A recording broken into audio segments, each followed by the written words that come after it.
Innovation. तो आज हम आपके पाठ्य पुस्तक वसंत भाग 3 में का लेसन नंबर दूसरा पढ़ने वाले हैं, लाख की चूड़ियाँ। इस लेसन का नाम क्या है? लाख की चूड़ियाँ। तो ये लेसन कांताराम जी ने लिखे वाला है। तो उन्होंने अपने बचपन के बारे में इस लेसन में बताया वाला है, यानी कि बचपन में वो कहाँ कहाँ जाया करते थे और कौन कौन से आदमियों से मिला करते थे, ये इस लेसन में उन्होंने बताया है। तो देखो इस लेसन में क्या है?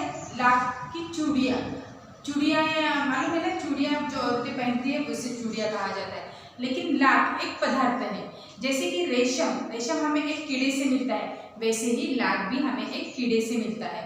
एक वो पदार्थ रहता है और उसे पिघलाकर लाख की चूड़ियाँ और भी बहुत सारे वस्तुएं तैयार करते हैं। तो देखो लाख की चूड़ियाँ इस लेसन में लाख की चूड़ियाँ कौन तैयार करता था? एक बद्दू नाम का आदमी तैयार करता था।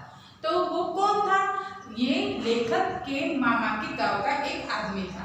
तो तब भी लेखक उनको मामा नहीं कहलाते, यानी कि जो उनसे कोई रिश्ता तो उनका नहीं था, लेकिन जो बातचीत से जो रिश्ता बनता है वैसे तो उनके मामा के गाँव का होने के बावजूद भी वो उनको बद्दू चाचा ही कहते थे। तो देखो बद्दू चाचा क्या करते थे? तो लाख की चूड़ियाँ तैयार करते थे। तो वो उनके आंगन में एक बड़ा सा, उनका घर कैसे था? एक ऊंची जगह पर था, यानी कि ऊंचाई पर था, और उनके घर के सामने एक बहुत बड़ा सा सहन था। सहन यानी कि आंगन, इसे स्पेसिफिक एक वर्ड दिया है सहन। तो वो बहुत बड़ा सा आंगन था, उसमें एक नीम का झाड़ था और उस नीम के झाड़ के नीचे ही एक उनका छोटा सा कारखाना था। तो देखो नीम के झाड़ के नीचे एक भट्टी थी। भट्टी काय के लिए? लाख को पिघलाने के लिए। और वो भट्टी में लाख को पिघलाया करते थे और बड़ी से ऐसी पट्टी बनाया करते और बेलन नुमा ऐसा मुंगनी उनके पास, वो बेलन नुमा पे वो गोल उसे किया करते थे और बाद में उसको चिकना और सफाईदार करते थे और उसके बाद उसे कलर दिया करते थे। तो लेखक अपने मामा के गांव में जाने के बाद सिर्फ बद्दू चाचा के पास जाकर बैठा करते थे। क्यों बैठा करते थे? क्योंकि वो बद्दू चाचा उनको गोल गोल लाख की गोलियां, कलरफुल वाली गोलियां, हर एक कलर की गोलियां वो उनको देता था और उनको वो गोलियां बहुत पसंद थी, क्योंकि वो अपने दोस्तों को दिखाते थे, देखो मैंने मेरे मामा के गाँव से लाख की कलर वाली गोलियां लाई है। तो इसके कारण वो वहाँ पे जाया करते थे। तब वो बद्दू चाचा उनको मक्खन खाने के लिए दिया करते थे, यानी मलाई। उनके यहाँ गाय थी तो वो कभी कभी उसके दूध की मलाई लेकर के लिए रखा करते थे और वो उन्हें आम भी खाने के लिए दिया करते थे। इसकी वजह से वो घंटों तक वो बद्दू चाचा के पास बैठते थे और वो कैसे वो चूड़ियाँ तैयार करते हैं ये भी देखते थे। लेकिन ये बद्दू चाचा वो चूड़ियाँ जो तैयार करते थे वो कभी भी पैसों में नहीं बेचते थे, वो सिर्फ वस्तु लेते थे उसकी जगह पे। वो चूड़ियाँ देने के बाद धान्य, कोई वस्तु, कपड़े ऐसे दिया करते थे। और लेकिन वो जब शादियाँ रहती है तब वो लेकिन अकड़ कर रहते थे, क्योंकि वो कभी किसी के पास से झगड़ालू व्यक्ति नहीं थे, किसी के साथ बिल्कुल उनका झगड़ा नहीं होता था। लेकिन वो शादी के दिन लेकिन अपने बच्चों के लिए कपड़े, खुद के लिए पगड़ी, घर वालों के लिए कपड़े, धान्य और पैसे तो अलग, वो सब वो लिया करते थे। लेकिन एक आध बार वो रूठ जाए तो उनको मनाना बिल्कुल आसान नहीं था, क्योंकि उनको लोहे लगाना पड़ता था। एक मुहावरा है, ये कहावत है, क्योंकि वो इतनी आसानी से मानते नहीं थे और उनको गुस्सा आया तो वो बिल्कुल सुनते ही नहीं थे, इसीलिए लोहे लगाना ऐसे कहा करते हैं। इसीलिए शादी में उन्होंने मांगा उतना उनको देना ही पड़ता था, लेकिन हर बार वो किसी को भी कुछ नहीं बोलते थे, जो दिया उसमें वो चूड़ियाँ दिया करते थे। लेकिन अब लोग ज़्यादातर कांच की चूड़ियाँ पहनते हैं, लाख की चूड़ियाँ कोई नहीं पहनते थे। फिर लेखक अपने गाँव को वापस गए तो बहुत दिन उनका आना अपने मामा के गांव नहीं हुआ, क्योंकि उनके पापा की ट्रांसफ़र हुई थी, बहुत दूर हुई थी। तो वो बहुत दिनों बाद अपने मामा के गांव आए। तो वो बड़े हुए थे, छोटे थे क्या तब वो नहीं थे। तो मामा के गांव आने के बाद उन्होंने देखा कि सब औरतें लाख की चूड़ियाँ छोड़कर कांच की चूड़ियाँ पहनते हैं।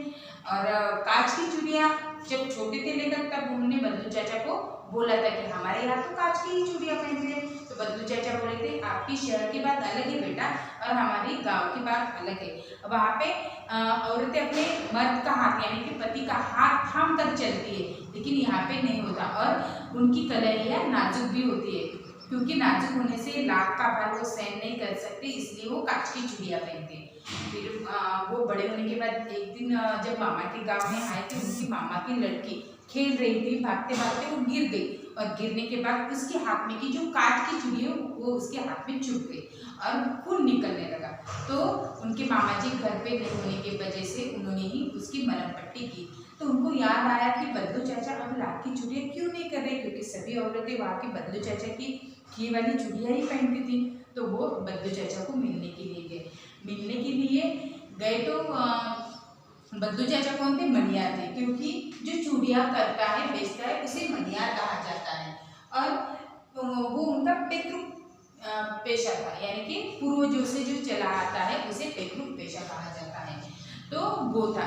तो उन्होंने बदलू चाचा को कहा कैसे हो बदलू चाचा, लेकिन बदलू चाचा ने उनको पहचाना नहीं, क्योंकि वो बड़े हुए थे। तो उन्होंने अपनी पहचान उनको बताई। तो वो उन्होंने कहा कि लल्ला बैठ जाओ तुम। तो वो लेखक को लल्ला कहा करते थे।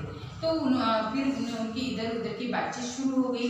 बाद में उन्होंने पूछा कि बदलू चाचा आप चूड़ियाँ नहीं करें? वो बोले नहीं बेटा, अब मशीनों का युग है और हस्तकला कहाँ पे है, मशीनों का युग होने से कोई भी मेरी चूड़ियाँ नहीं ले रहा है, इसलिए मैंने वो, क्योंकि उनके चूड़ियाँ जो उन्होंने की है उसका सही दाम उनको नहीं मिल रहा था, इसलिए उन्होंने चूड़ियाँ करना बंद कर दिया था।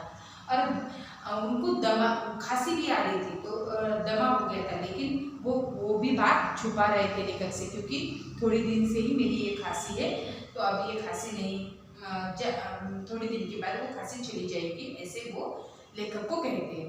और फिर वो गाय के बारे में भी पूछते हैं, तो वो कहते हैं कि अब मेरी उसको गाय को चारा खिलाने की हैसियत भी नहीं है, इसलिए मैंने 2 साल से गाय बेच दी है, ऐसे भी वो कहते हैं।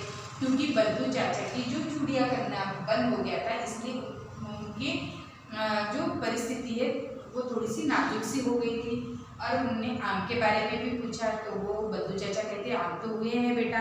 तो वो अपनी बेटी रज्जो को लेखक के लिए आम बुलाते हैं और सेंदूरी आम उनको खाने के लिए दो, ऐसे कहते हैं। जब वो लड़की लेखक को आम देती है तो उसकी गोरी गोरी कलाइयों पर लाख की चूड़ियाँ दिखाई देती है। तो बदलू चाचा समझ जाते हैं कि लेखक को क्या पूछना है। तो वो कहते हैं कि जमींदार की लड़की की शादी में देने के लिए मैंने ये चूड़ियाँ आखिरी जोड़ बनाया था, लेकिन उन्होंने इस चूड़ियों के सही दाम नहीं दिए थे, इसलिए मैंने उनको वो नहीं दिए, तो मेरे रज्जू ने ही वो पहन लिए, वो आखिरी जोड़ा था वो। तो ऐसे वो कहते हैं, क्योंकि उन्होंने अपना काम बंद किया। क्यों किया? क्योंकि उनको उनके काम का सही मुबदला नहीं मिल रहा था, लेकिन उन्होंने कुछ भी भाव में वो बेचे नहीं, इसलिए उन्होंने वो काम बंद कर दिया। तो ऐसे ही बदलू चाचा के जीवन में बदलाव आ गया था।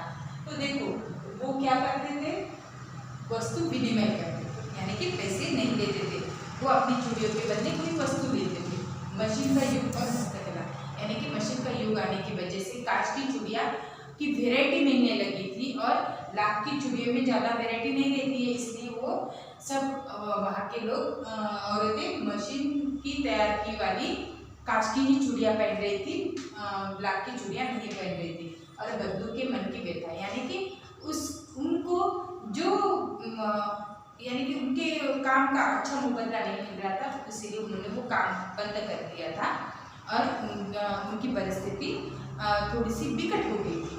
तो बदलू के जीवन में ऐसे बदलाव हो गया और जो उनको दमा हो गया और उनकी परिस्थिति भी विकट हो गई, यानी कि पूरे जीवन में उनके बदलाव हो गया, लेकिन अपने काम का अच्छा मुबदला नहीं मिल रहा था, इसलिए उन्होंने काम बंद कर दिया।